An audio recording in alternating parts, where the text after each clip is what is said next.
How to check battery health on Samsung. Hi everyone, welcome back to the channel. In today's video, I will simply guide you on how you can actually check the battery health of your Samsung smartphone. So make sure to watch the video till the end.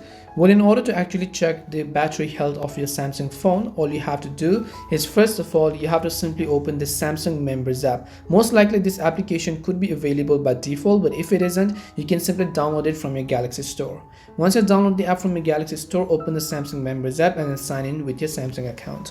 Then after you've done that, just tap the support icon, which is at the bottom right hand side of the screen.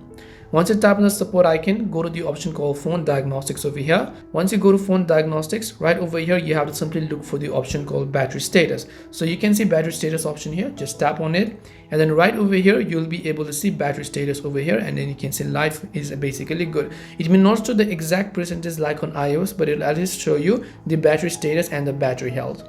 This is how you can check your battery health on Samsung. We hope the video was helpful, and if it did help you, make sure to leave a like and subscribe to the channel. And if you have any questions, feel free to leave them down. Thank you very much for watching, and see you in the next video.